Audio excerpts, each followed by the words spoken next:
So I'm just going to do a little introduction to Pandion for those who are not super familiar with us yet. We just started these workshops back in October and just got our official 501c3 nonprofit license in January of this year. So we're really excited to be, that's opened a lot of doors for us. So we've really gotten the ball rolling this year and are excited to be able to host these free workshops once a week with different members of the music industry, music professionals, helping break down the barriers between the pros and the emerging artists and help get that information out to everybody for free. And then we also have been partnering with other companies and organizations for events, and we have a few planned for the year, the coming year. We've partnered with 2Indie, which is a licensing company and mentoring, coaching company in the music scene. We partnered with them earlier this year, and then we've done two events with them now, which is exciting, and hopefully that will continue.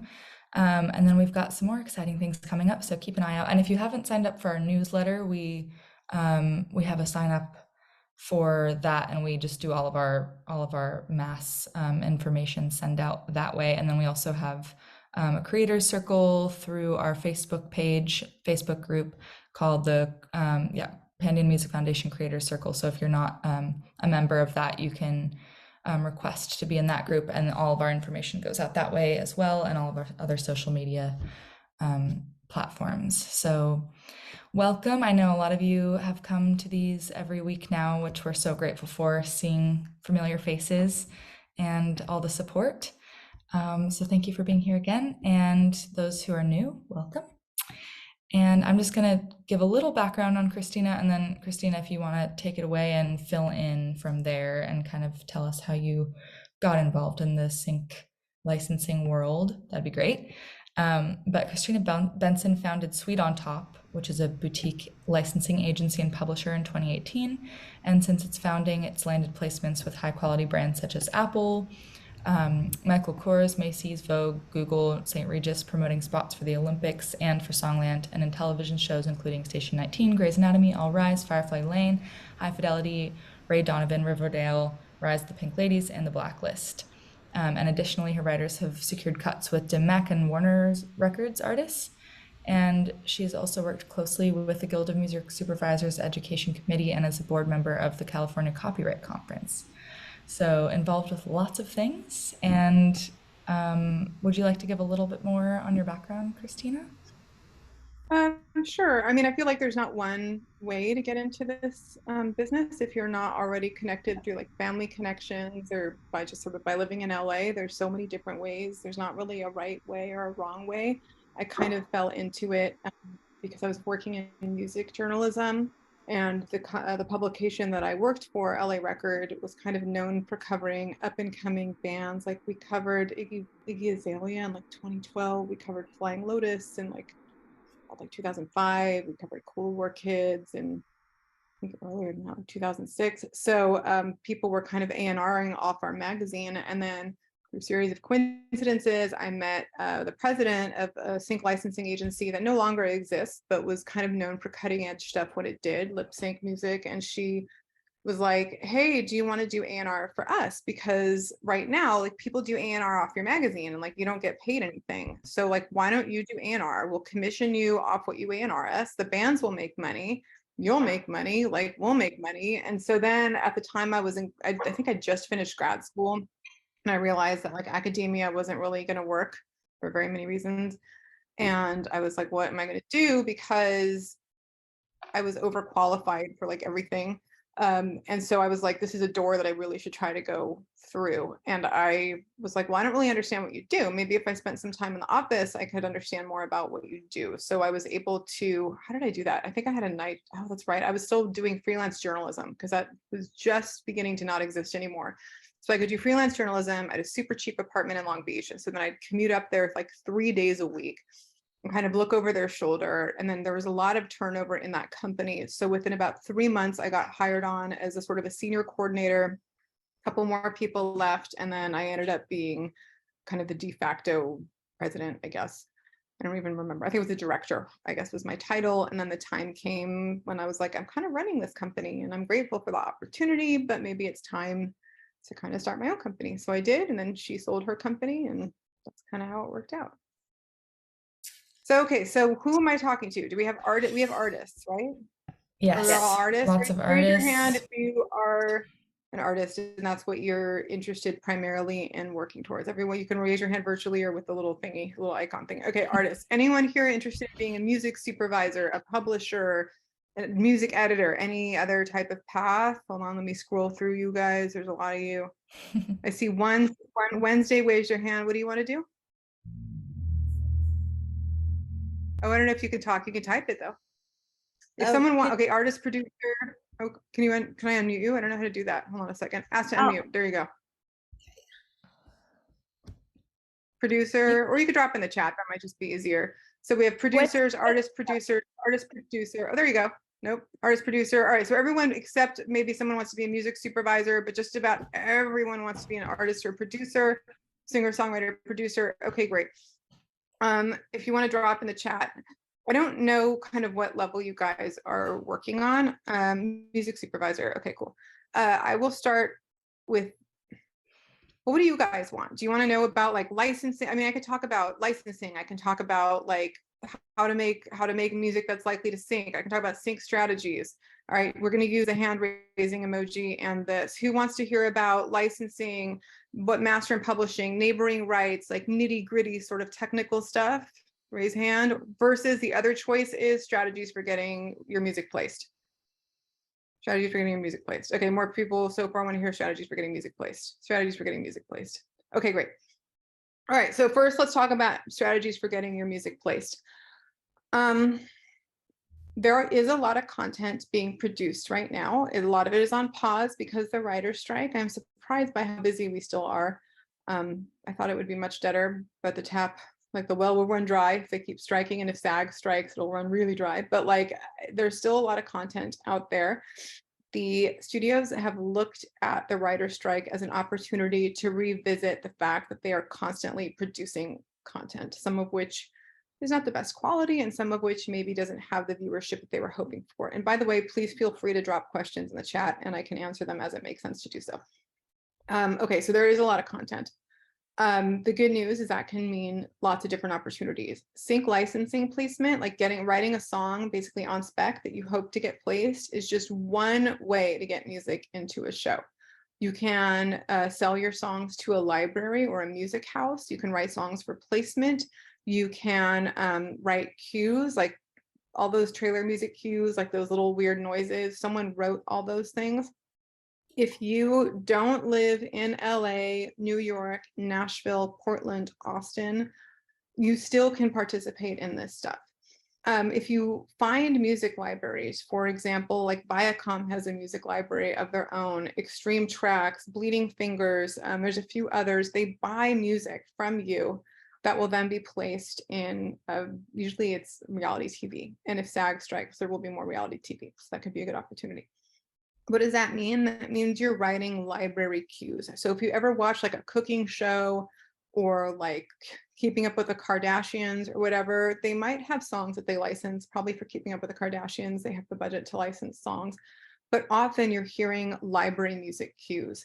What's the difference between library cues and sync licensing cues? Library cues are usually, they just kind of sound different. The production isn't as good. They're there to act as background. They're there to push the scene along. They're absolutely 100% subordinate to what's going on in the scene, as opposed to sync licensing music, which again is to serve the storytelling, but can play a bigger role in creating the moment, helping tell the story. It can be a spotlight. It can be, you can have a visual, like the sync music tends to stand out more. It tends to play a greater role in storytelling, and it tends to play a greater role in explaining like, who is this character? What is the emotional tenor of this moment? Whereas library music, it's kind of like you're not supposed to notice it. Like when you watch a cooking show, like you're not really supposed to notice the music, right? So if you do songs for libraries, the good news is that they often need a lot of songs. The news that is maybe not quite as good is that when they buy those songs off you. They will give you, I don't know, like 125 to 250 for an instrumental, 500 or 750 for a vocal. And you sell the songs. The way I always explain when I'm working on library deals with composers is like, Viacom or whoever will own the shit out of the songs. I'm going to use bad language here and there, but I will try not to. Like you cannot put out that song. You cannot collect. I mean, like you're going to own the writer share, but that's it. Like they own that song, period. So they're barely paying you anything for it. And you're like, well, that sucks. Why would I do that? Why would you do that? Because the back end royalties, even on the writer share, can be pretty significant. For example, I wrote a terrible song, with my friend, which ended up in two episodes of Vanderpump Rules, one episode of Bad Girls Club, and I think one episode of some other crappy reality TV show. And like, I still get CSAC checks for that. That was like in 2017, 2018. I mean, it's not like that, just half of one song that I did, just half. And I'm still getting all of that. Now, a stroke of good luck, it ended up in their library by mistake. Someone got mixed up and gave the wrong song to the editor. So I still own that song. I would have had to, like, normally it would have been something I sold. I still own that song. So stroke of good luck, I still own it. But normally for me to have had Bad Girls Club, Vanderpump Rules, whatever, I would have had to sell it. And if I could go back in time and sell it, and maybe like now they took me out of the library because they didn't buy it, I would probably go back in time and sell it because it's not a great song. I don't really care about it. And probably I would have made more back end money. The other thing it's good for, like how many of us have Logic sessions or Ableton sessions of songs that are like, they're good, but like they're not quite working. Like those are the songs you use for these library deals. They're just sitting on your computer, right? Clean house, get rid of those songs, sell them, get some money. So that can be a way to get cash like in your pocket. You can reach out to Extreme Music, Stiff Fingers, just look up like production library music. 411 has a production music. So you look it up and then you say, hey, I'm a composer. Here is my disco link with all of the metadata. I'm wondering if you're doing any library deals right now.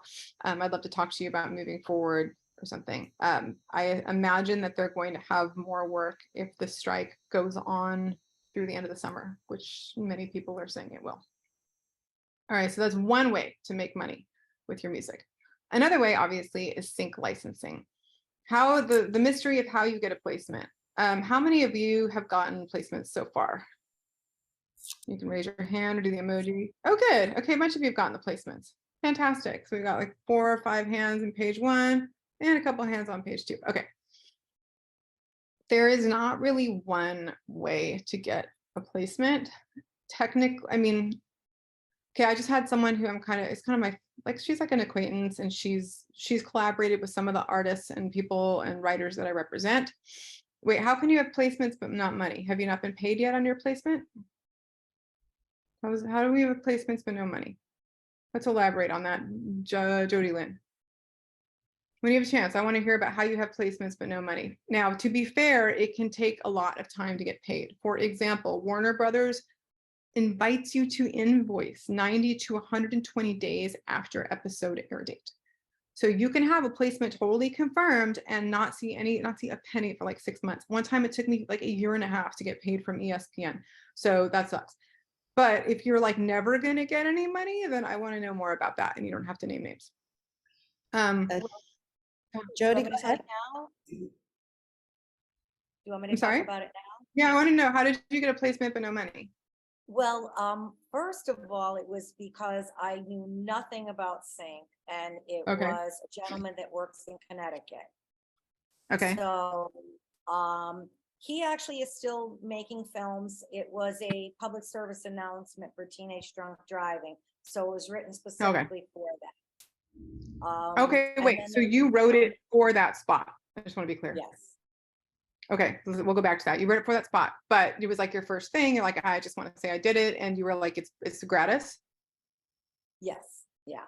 Okay. It was. There can be times when that's the right choice. Totally, completely get it. But I just want to be clear. Like if you write a song for, let's say, are any of my placements works for hires in my list? I have to think. Yes. Okay. I have a work for hire placement. Microsoft came to me and said, we have a game. I'm out of my NDA because the game's out already. A game that takes place in Mexico. Do you have any Mexican, not Mexican American, Mexican bands that could write a song for in-game use? And I did. They're called Sotomayor. They're super good. So we worked together with Microsoft for them to write a song for in-game use. They wrote that for that game. That is called a work for hire. Many, I'm saying most of the theme songs that you hear on TV, if you know TV or Netflix or HBO, whatever they're called now, those are all, unless it's a very famous song, that's probably a work for hire. That Friends song, I tried to rewatch Friends in 2020 and realized it had not aged very well, but I tried that Friends song. The hell's that song called? I'll Be There For You. That was a work for hire. Warner Brothers, or I think it was Warner Brothers that made that show, paid the writers to write a song for the show. What does that mean that it's a work for hire? It means, again, you know, I said Viacom owns the shit out of the songs. Warner owned the shit out of that song. They had the writer's share, so they were able to put their kids through college, those two guys, just on the back end royalties from the writer's share, but they did not own the master. They did not own the publishing. That song was so famous. I mean, it charted. Why did it chart? Because their label was like, hey, you should make a real version of this song and put it on your album and play it live. And they hated it, but they did it anyway because it was making so much money. To do that, though, they would have needed to get clearance from Warner Brothers, who probably thought it was a great idea because it makes the song cool, right? So a work for hire, because it's like a third way to get sync. So with library, you have songs that you made, Viacom, Bleeding Fingers, Universal Production Music Library. They're like, these songs will work. Here's some notes that may or may not be understandable. So good luck with the notes. Here's the notes. Once you've applied our notes, which are hopefully clear, we'll buy these songs from you and they will be ours forever. And you will get a check for your writer share and you can kiss the rest goodbye, but you're going to probably get good ASCAP, CSAC, BMI, SOCAN, whatever money, right? Category 1. Category 2 of making music that makes money, work for hire. Hey, I have a cracker company and I need music for it. I'm going to pay you to write a song for this ad. The cracker company, let's say it's Ritz. Ritz will own, again, they will own the shit out of that song. They will own the master, they will own the publishing, you will own your writer's share, and they will pay you to create it. So when I worked more on the supervisor side, I can't really disclose exact numbers, but like there can be good money in that. Usually a brand will go to an established agency. However, for those opportunities, they will go to, where do we usually go? I know the name of the guy. Why isn't it coming to me? Whatever, it will come to me. Marmoset. There you go. Marmoset does this. So we go to Marmoset or we go to this other place whose name escapes me and be like, we need custom music for this Haagen-Dazs commercial. We have a $2,000 demo fee.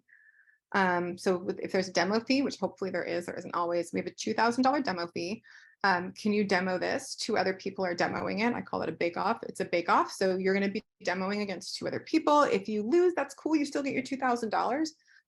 If you win, though, then you get, it depends. You can get, I mean, these can be like the budget for these, like a custom song for a commercial can be anywhere from, I don't know, $5,000 to $100,000. It really just depends. It depends on the campaign. It depends on what they want. It depends on how badly they beat your ass for the music that they want.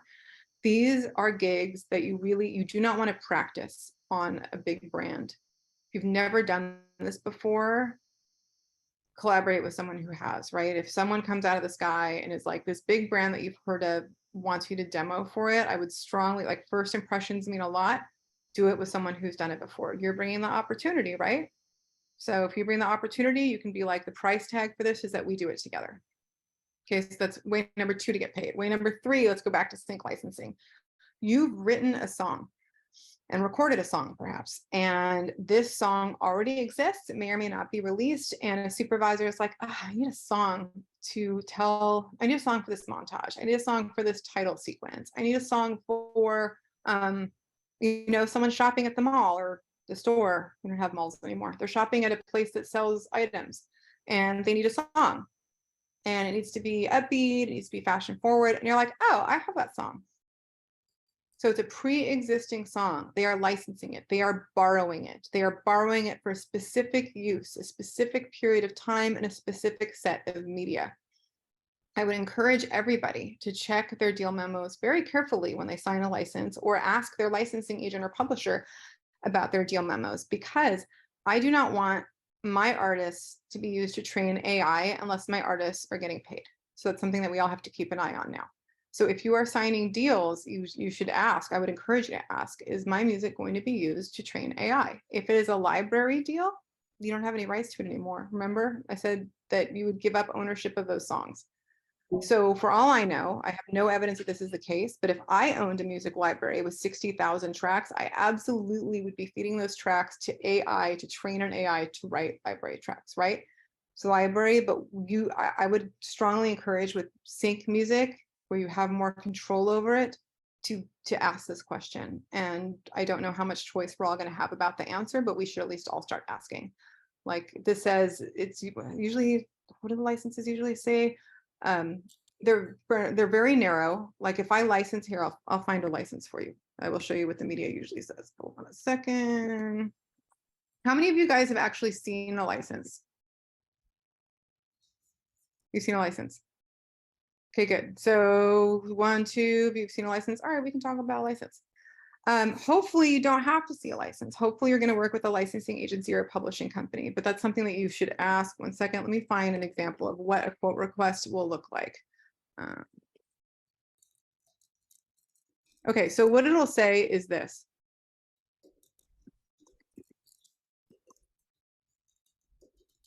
I got rid of the fee. Okay, so it'll ask you for something like this. This is the quote request. So first, your song is pitched. They're like, yay, we like it. We might want to use it. Here's what we want to use it for. Let's go through what this means. This is very typical. Maybe Beyonce can negotiate something different, but like for the likes of us, this is a very typical ask for like a background vocal in a TV show.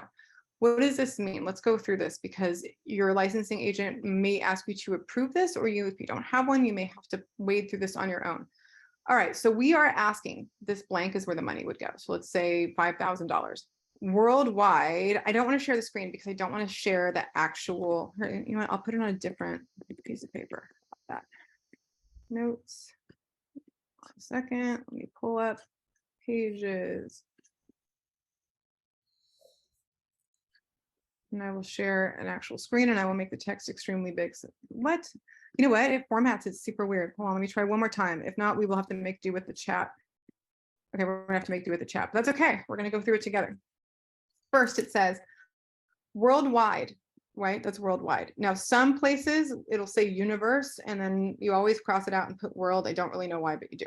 Worldwide, in perpetuity, forever, covering all media, now known or hereafter devised. Why does it say hereafter devised? Because a few people predicted, I mean, in 1950, would they have predicted all this stuff? Would they have predicted VR? Would they have predicted like Instagram, all this stuff on our phones? No. So all media now known or hereafter devised, including all forms of in-context trailer and promos. We'll go back to that. However, excluding, so you get to use it. Here's what this means: in the entire world, forever, in all media, even if we don't know it exists yet. But you can't use it in a movie theater, right? It says ex theatrical. You can't use it out of context. What's that? Do we know what out of context is? Very important. Out of context. You can't use it in a promo. So like, let's say this is for the show East New York. That means you cannot use it in an East New York promo. You can't use it in like a little trailer for East New York. You can't use it for, hey, on ABC or wherever, a new episode of East New York is going to come out, and here's the song. It has to be in the scene. Let's say this is for a scene where someone goes to a boutique. It only can be used in that scene, right? No non-linear uses.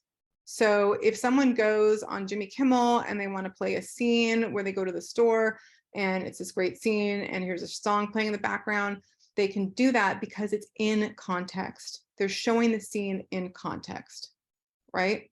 What they cannot do is make a trailer being like, Kristina Ortega is going to be in Jimmy Kimmel promoting her new show about Wednesday Addams, and there's your song. Why can't they do that? Because that's out of context. You hereby warrant and represent the owner or control the above. So you're saying like, this is my music, I wrote it, or like I'm responsible for it. You're not going to find out that there's a Beatles sample. You're not going to find out that like Beyonce is in there. You're not going to find out that there is a splice sample that will trigger content ID and get all your stuff pulled down, by the way. So everything's cool. It's cool worldwide. I have the full right and authority to say that I'm going to move forward with this quote request. And I acknowledge that this entire show and everyone who works for it, everyone involved is going forward, relying on me to be providing correct information about that. So this is what a quote request looks like. And this is what you're going to be signing off on. So are there questions about this? Are there questions about why you'd see a quote request, when you'd see a quote request, how something like this would fall into your email? Do we know where these come from? Okay, where do these come from? If I am pitching songs for a show and a show wants to, good question. Okay, so I'm pitching songs for a show.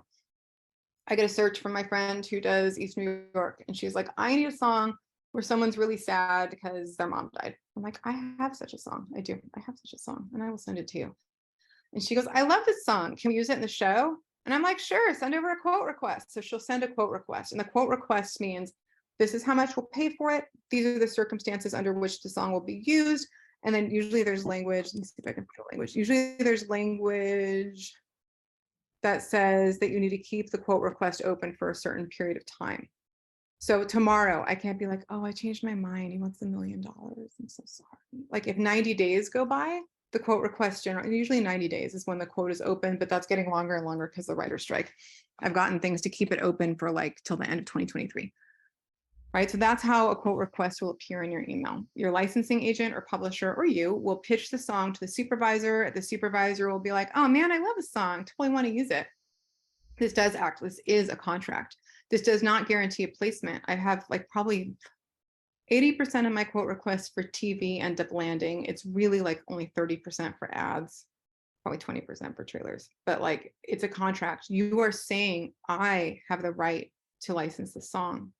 And I have the right to license the song for X dollars. And if you show this show or the television show with this song on, I don't know, Warner streaming or something, or YouTube Red, you're not going to get a takedown notice. No one's going to appear out of the woodwork and say, hey, that's my song. I wrote that and I never got paid. So you're saying I have the right to I have the right to make this deal with you. Now, once the song lands, you are going to have to sign a license, or someone who represents you will have to sign a license. This is important, but it doesn't mean it's not a license. It's a contract. They're like, an example I could give is like a house that's in escrow. You sign all the papers and then it's not yours yet. Something can fall out of escrow, right? This can fall out of escrow. You don't lose a bunch of money like when a house falls out of escrow, but this can fall out of escrow and they won't proceed. Why might a quote request not go through? A zillion reasons. They cut the scene, or the editor is in the editing bay and then the director's stepdaughter is there just sort of playing on her phone because he picked her up after school, and she goes, oh, I don't like this song. I have a song that's way cooler, which totally happens. So there's a zillion reasons why a quote, or they could just be like, you know what, I love this song and I want to hold it for a different scene. I've had that happen where a supervisor was like, I love this song so much, I cannot waste this on a background vocal in a bar where it'll be buried. I'm going to use it for a montage where people will really hear it. So many reasons a quote request can fall out that have nothing to do with the quality of the song at all.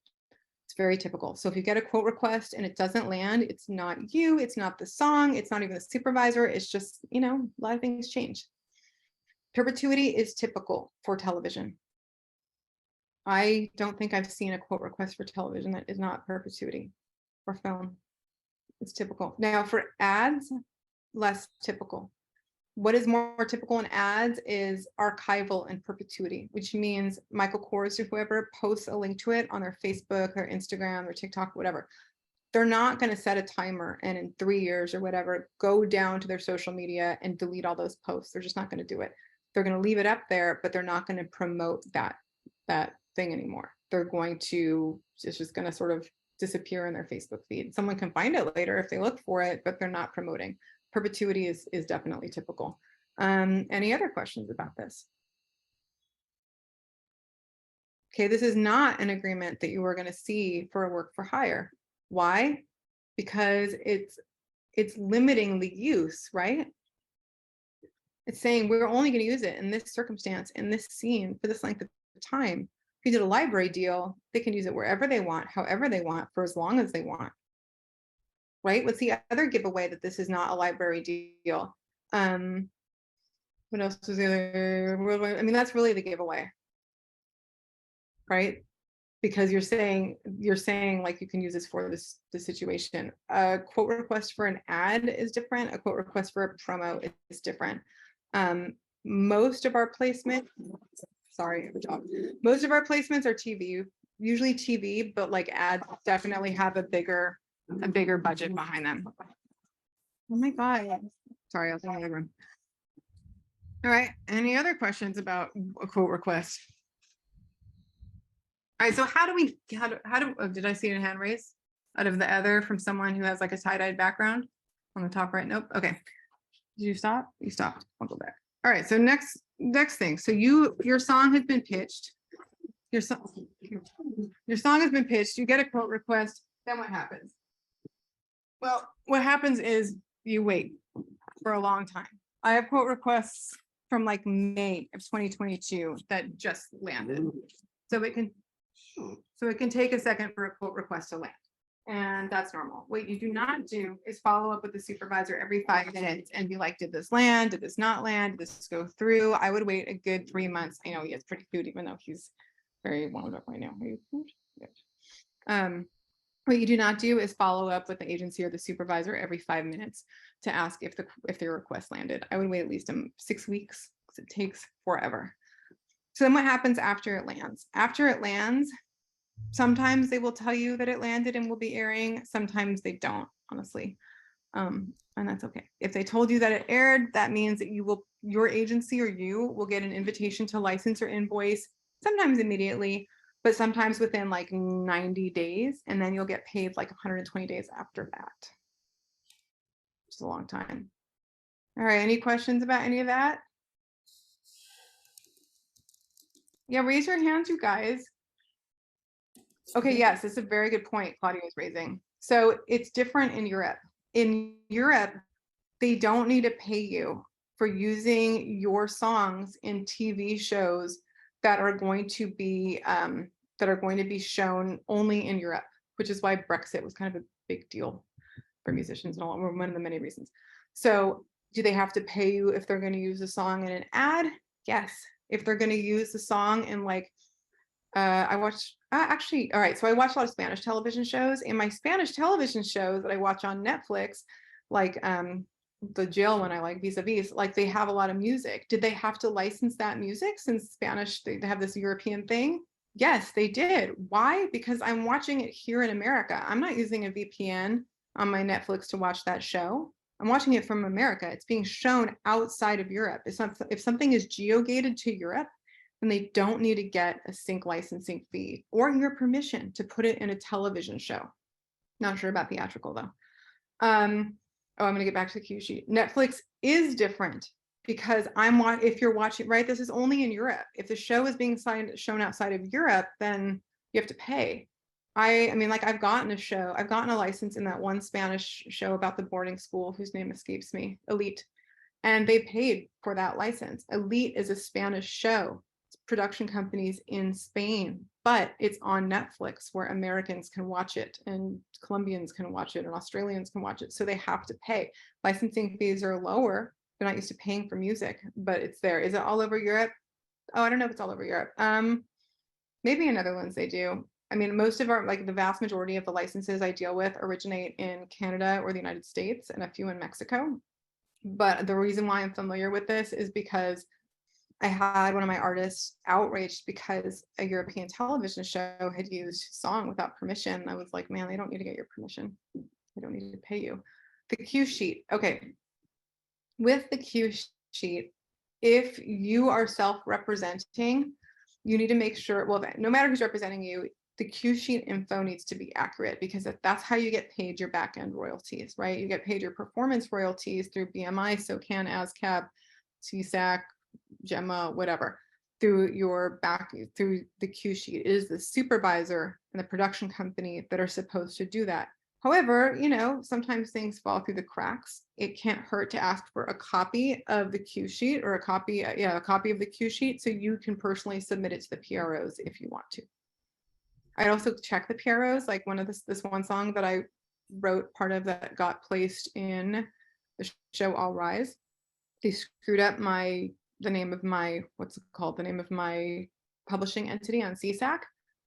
And I had to go back and fix it. So even if they do it, like things can get messed up. Like your name could be John A. Smith and they submitted a John L. Smith, etc. And like, yeah, TuneStat is great.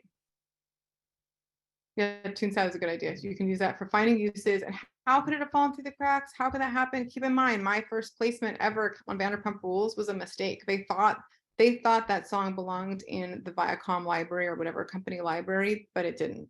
It somehow found its way in there by mistake.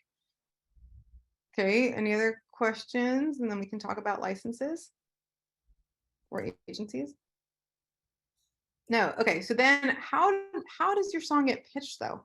Like how do you, following up on having to pay for sync master side, yes, you should be getting PRO money from Europe. Actually, they pay better back-end royalties than here.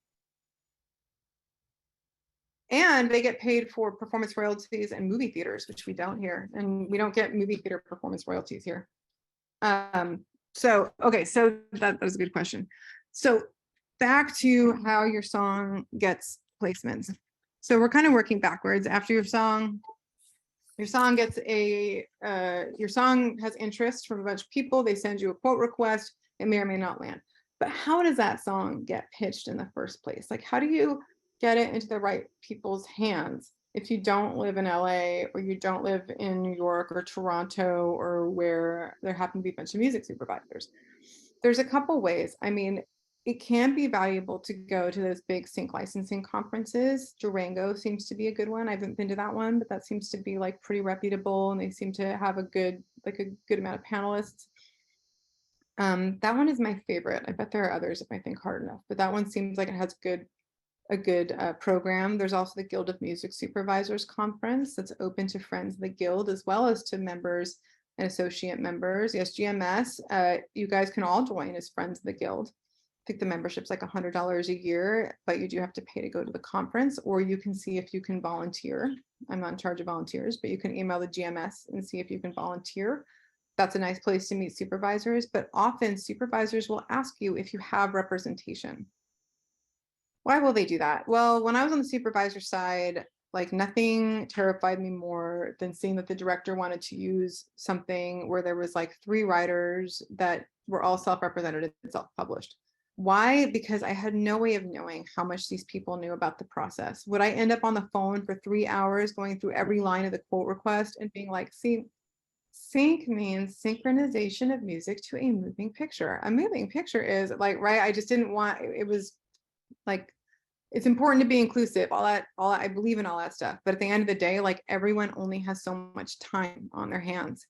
I cannot reach out to 5 writers from every single song that's being used in every single project that I'm working on and explain to them what sync licensing is. Like you just can't, there's not enough hours in the day. So that's why supervisors often prefer to have represented writers and represented artists, because they know that they're going to be dealing with someone who kind of knows what they're doing, and it's easier, right? Their supervisors are already kind of overworked.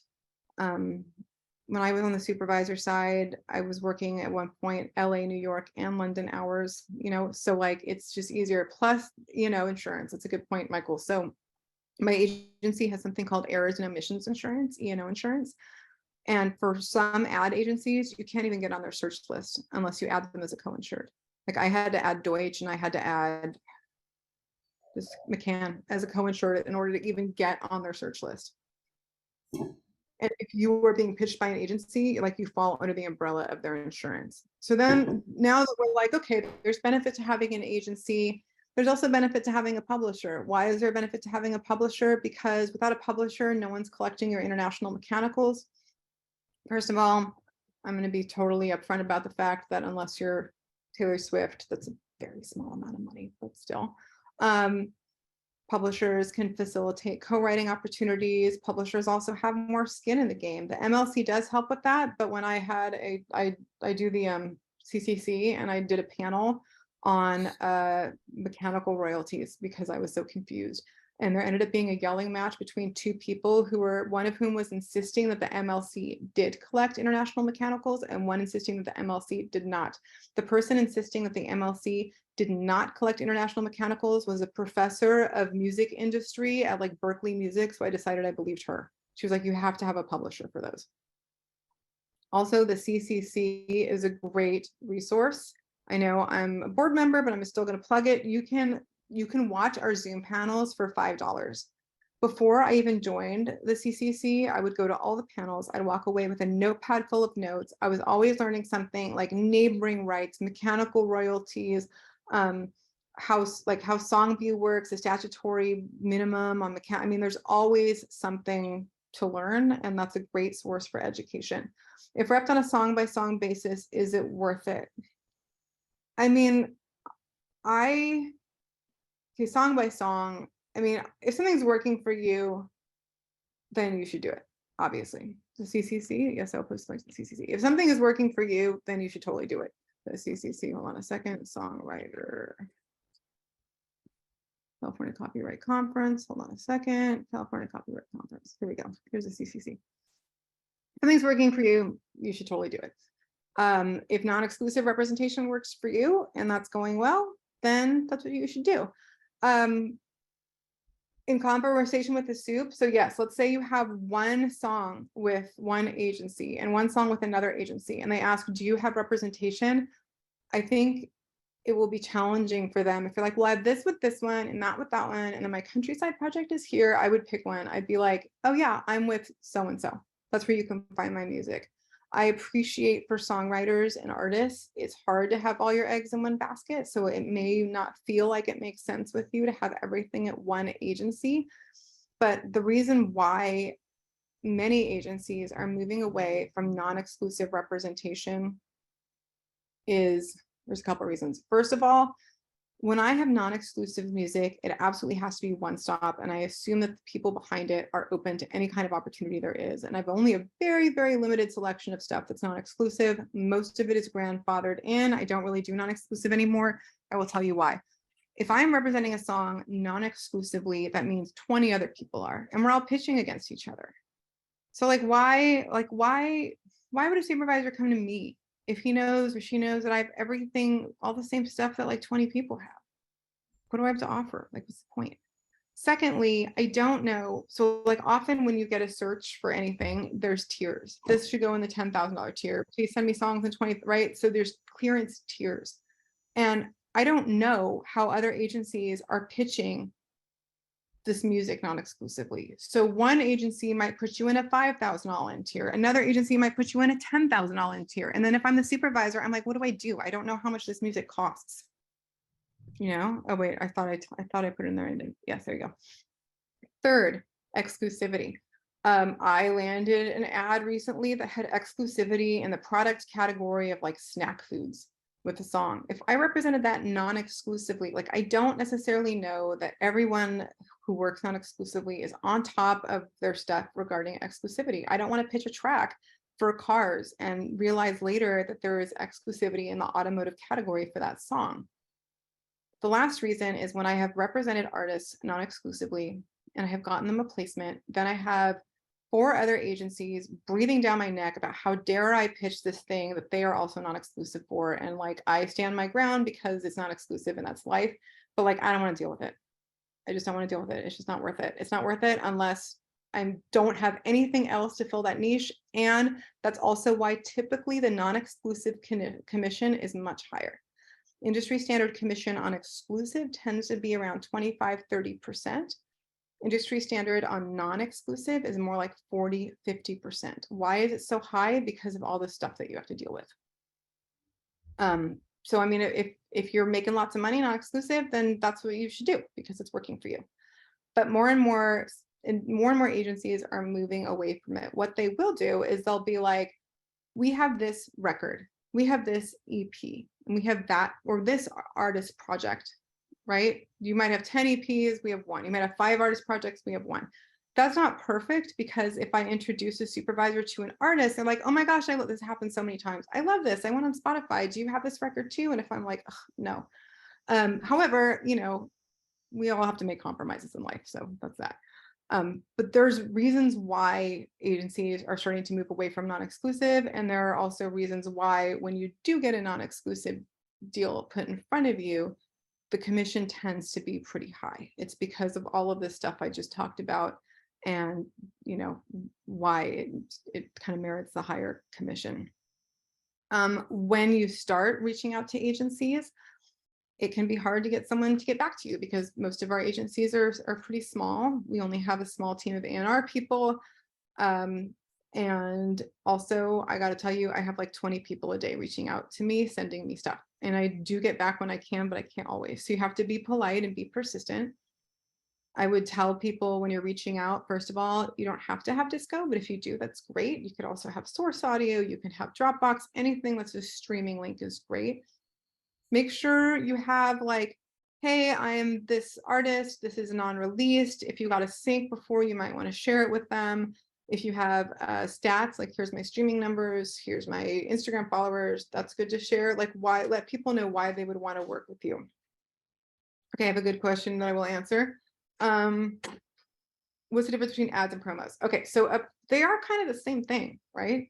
The promo is an ad for the show.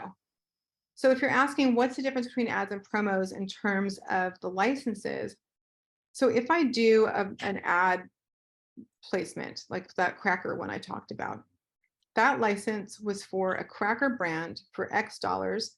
They usually include a 10 to 15% uplift in the event that the ad gets renewed. They also ask for 15s, 30s, and 60s. They're like, we want to make one spot with 15-second, 30-second, and 60-second cut downs. They usually ask for a 1-year term with option to renew at 15%. And they also, is there anything else I'll ask? They usually have a 1-year term, 15s, 30s, 60 cut downs. And you do need to often have stems for the agency to play with. With the promo, the run tends to be shorter. The promo is promoting a show. So the licensing budget, like let's say I have a sync in Riverdale and I have a sync in the Riverdale promo, the one in the promo is probably going to pay more money. Why? Because that comes out of the advertising budget for the show. They want people to watch Riverdale. How are they going to make them watch Riverdale? Well, with a great song that's in the promo. Riverdale, the new season, is only on for, I don't know, 4 months, 3 months. So the run is going to usually be shorter. An ad might run for a year, right? Sometimes it's shorter, like sometimes it's 3 months, but sometimes it can be like a whole campaign for a year. Like my Grey Goose spot was a year, my Simple Mill spot was a year, my St. Regis spot was a year, but my Golden Globe spot, I think that was like 4 weeks. Why? Because the Golden Globes is a single event. There was a promo for the Golden Globes, which you can watch on this network at this time, and you can only watch it once. What are you eating? Come here. And you can only watch it once. So a promo tends to have, and also you pitch or like you quote per week. They're really hard. It's like this grid, and they're like, what will you quote per week, per day, per month? And they break it down into like the United States and the Caribbean, the United States, the Caribbean, and military bases, the United States, Caribbean, and military bases with radio. It's like this huge grid. It's really hard. I always have to ask, I have a sub-publisher. I always have to ask someone at my sub-publisher for help quoting because it's very detailed and you have to make sure that all of your quotes make sense. Like if I'm quoting for a day in the United States, except for Puerto Rico, no radio, like doesn't make sense with what I'm quoting for a day in the United States with Puerto Rico and without radio. Those are tough to quote for. And I am not above calling the music supervisor on the phone and being like, what do you think I should quote? Because those are tougher. Okay, we have 8 minutes left. Any other questions? So far, we've learned about work for hire versus library versus sync licensing. We've learned about why it could make sense to do non-exclusive when you're starting out, but as you kind of grow and develop as an artist, like if you look at the monsters, like if you look at Sophie Tucker, if you look at Jules Larson, if you look at Adrian Gonzalez, like they are exclusive. All of their stuff is with one publisher. And there's not, it's not a coincidence that the people who are considered at the top of this craft for sync stuff really tend to be with one publisher and one agency. But when you're starting out, like you start where you start, and that's okay. Often I think non-exclusive is the way many of these folks started. We also talked about what a quote request looks like. I have a co-write that the singer rapper wants to do a mix and a release. Does that, I mean, it will depend on the deal. So like, if I rep a song exclusively, it'll depend. Okay, so he wants to do a remix and a release, like that will generally affect the recording. So if I rep this composition exclusively, I still have that composition on the release in theory. It sort of depends on the deal that you guys sign. That's another reason why I don't do non-exclusive, because it's just too confusing. But with an exclusive deal, often with the exclusive deal, it would depend on how that deal is structured. I always think it's a good idea to make sure that your licensing agency is on good terms with you. So you should share that with them and see where you guys fall and what makes sense. Do I always look for artists? This field is becoming very congested. There's a lot of people who want to make music for sync. There's still opportunities because there's a lot of content being out there. But when it comes to like paying money to license music for a scene, often the supervisor looks for artists. Not always, but it depends on the show, but they often are looking for an artist. I mean, for ads, I definitely recommend having an artist identity. And Lori, want to jump in? I see you had a question. Hi. Yeah, I had to get onto my laptop so I could Sure. finagle this. Thanks for being here. You're like a teacher. You really are organized. Oh, I used to be a teacher. I could tell. Yeah, I'm a teacher too, so I could tell. I appreciate it. So this is the question I think a lot of artists don't want to ask, so I'm kind of speaking, I think, hopefully for other people. I have both non-exclusive and exclusive, and the ones that are exclusive, um, do you ever feel it's okay to get in touch with your agent? I mean, you don't want to bug people. They say leave it, forget it, but when you see briefs, like I see briefs sometimes from other things that I know would work with maybe a song that's in an exclusive, and I don't always feel comfortable. Like I never do it, but I'm wondering, is it okay to say, hey, I see, I see this brief floating around. And Well, okay. So the briefs floating around is a good question. So I just went to a Guild of Music Supervisors thing where one of my friends was complaining about like briefs floating around. So if you see a brief floating around, like you can't unsee it, you saw it, but I would be honest with it. I would, if you have a good relationship with your licensing agent, I would copy and paste what you saw and be like, hey, I saw this floating around. It's floating around, probably they got it. I'm floating around. I have a song that I think would work. Did you get this brief? And if I didn't get it, I will track it down. I have tracked down every brief that someone saw floating around except for one. I'm going to use that word loosely because I get them specifically from people that I'm probably on their library, but I don't but so I don't share them because they're confidential. So I'm not going to put them out there, but that's why I'm in this pickle. But I could also tell the non-exclusive agent, like some agencies I do. Well, I'll tell you what. Okay, so I have one artist that is grandfathered in that started working with me back when I started my agency in 2018. She's grandfathered in, and she's been doing this a long time. So I totally trust her. What she will do is she will say, "This brief came to me. I think this would look better coming from an agent, and I know you have been working on this song. Will you send in this song?" And the brief will come to her directly. So I will put her on CC and I will send it in. That's what I would do. I would reach out to your agent and see like, hey, this supervisor sent me a song. I mean, this supervisor sent me a brief. I have actually have a few artists who do that. This supervisor sent me a brief. I think my song would work. Will you send it to them? And I go, absolutely. And then what I do is I send it to the supervisor with them on CC because they're the one who tipped me off. Well, what happens if it's from another agency? Do they ever like give some? In other words, say the brief comes from agency A that you have non-exclusive deals with, and then agency B is exclusive, but they have the song. So oh yeah, that happens to me too. Like I have that same art. I have that. Yeah, I would do the same thing. I would say, hey, this brief came to me. I'd be honest. It's not like we don't know. Like, hey, that's the thing. I'm very honest. Yeah, I'd be honest. I'd be like, hey, I have non-exclusive deals on these songs with this agency. They sent me this brief, but you know what? I think that the song you have would work for it. I'm wondering if you got this one. And then if someone sends me a brief like that and they're honest with me about it, I'll be like, I'll say I didn't get that one, but let me track it down. And I'm usually able to track it down and find the supervisor. Or I'll say, I already sent it in and your song was on the list, which sometimes it is. Or the other thing that's awkward though is if the song really doesn't work, but then that's a tough one. I try to gently be like, I do think that some of your music might be a good fit, but here's why this one may not work. See where here it says the song has to be about home and your song is not about home. Right, But I try to approach that delicately. But yes, I think it's okay to be honest. It's not like I don't know. Like some of my artists have deals with other people. Like, I mean, of course I know. I mean, I see them posting on their Instagram when they get a placement from someone else sometimes. So we know. We have time for maybe one more question from Wednesday, who's had her hand raised so patiently. Oh wait, you're muted. Ask to unmute. Oh, can you hear me? Yes, Can I you hear can. me now? Uh-huh. Okay.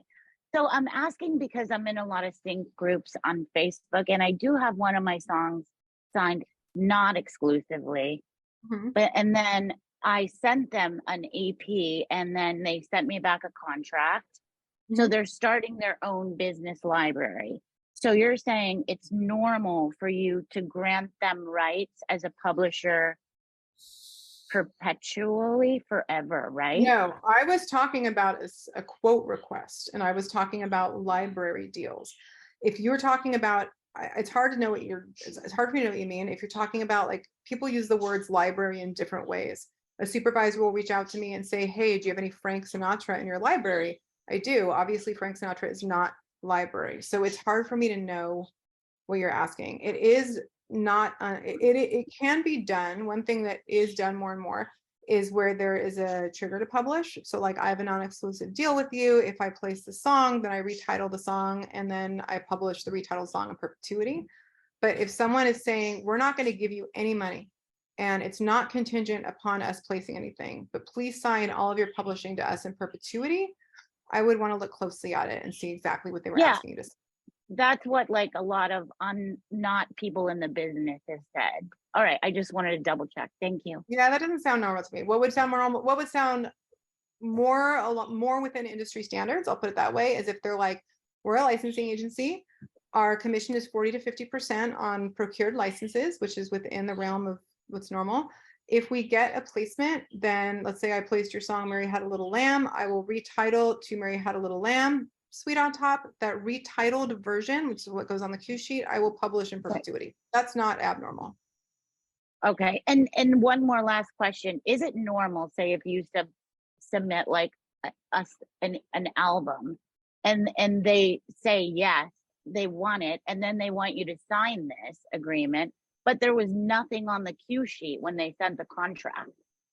I Like, have a how hard would you time. even I'm having a know? hard time understanding what you're. I don't know. Understand the context of this, because the cue sheet is what you get from the production company after your music is placed, and you're Right. So saying, they're saying they're making their own agency / library.